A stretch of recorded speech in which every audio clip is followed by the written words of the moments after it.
What's going on, YouTubers and fellow riders? The chemist back here in the garage cooking up another DUI for Mad Hatter Creations. I just want to give you a little DIY on how to do your own spark plugs. I know there's plenty of them out there. This is specifically for the 04, 05 GSXR 600, 750.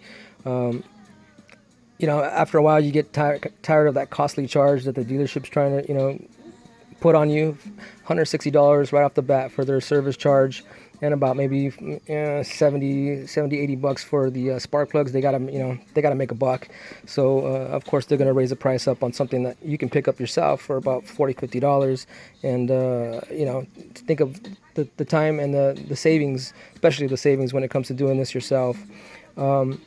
Before you perform this, yourself, if you're new to doing this, it's relatively simple. There's no need to be worried about anything. You're not gonna break anything. As long as you don't drop something inside the motor, you're cool. So what I got here is a pair of iridium spark plugs. Picked them up at my local auto parts store. So run up there, tell them what type of the make and model of your bike, and they usually come pre-gapped. Now, for those of you who don't know the gap size for the GSXR 750 05 06, you're looking at 0.028. So if you want to go ahead and check those yourself, you can. So from what I hear, it's 0.028 to 0.031 is the gap size for these plugs. Now, when you purchase your plugs, they're gonna come with these little nipples on them. Don't worry about that. You can just go ahead and remove those yourself, because if you notice, when you take yours out, it's not going to have them, and it's going to pretty much come like this. All right, so grab yourself a pair of pliers, go ahead and remove that nipple so that it seats better inside the spark plug wire. So another thing I must have is one of these flexible extensions. Man, this is going to save you time and a headache, because I've tried to do this myself many times with just a straight rod, extension, and yeah, it is hard, especially to get those spark plugs out of cylinder 1 and cylinder 2 with a regular normal extension. So do yourself a favor, pick yourself up one of these little 2-piece kits. Got mine for what, $11, $12, I think it was, and yeah, it is the greatest thing in the world to get in there. Also, grab one of these little anti-seize, squeeze a little bit out, put it around the threads, help you out. I've never encountered a problem where they gotten stuck in there. It's one of those rare things that happens, but it does happen. So better safe than sorry. Grab yourself some anti-seize and throw that around your threads before you stick them into your bike. We're gonna go ahead and move over to the bike over here, show you what I got going.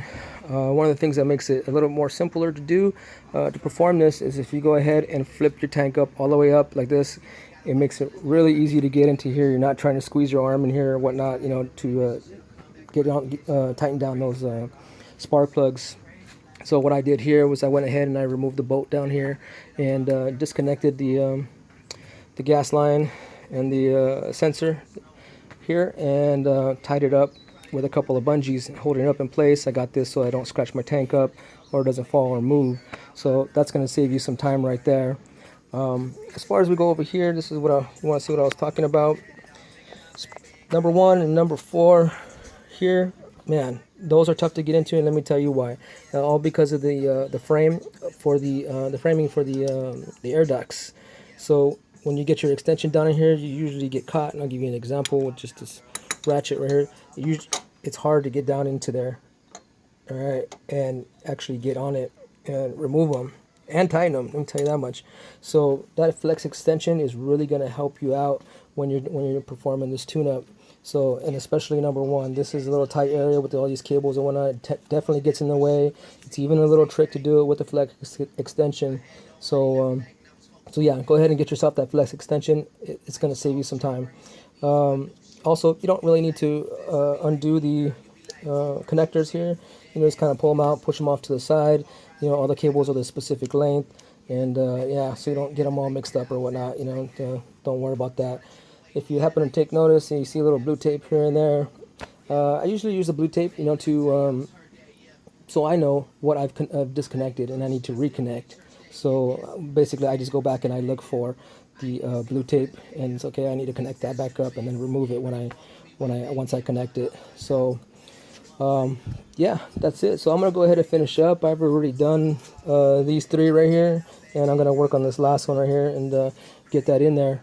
I did notice that one of the rubbers right here has got a small leak, and I had some oil dripping down. I cleaned it up already, but yeah, kind of check things out. I'm going to go ahead and tighten this down a little bit more. Maybe it's not seated right, or maybe it's a little loose. So I'm going to go ahead and check that out. And while you're in here, go ahead and take a look at a few other things, just make sure that you got you see no leakages on any of your lines and whatnot. When you're here, no leakages around here.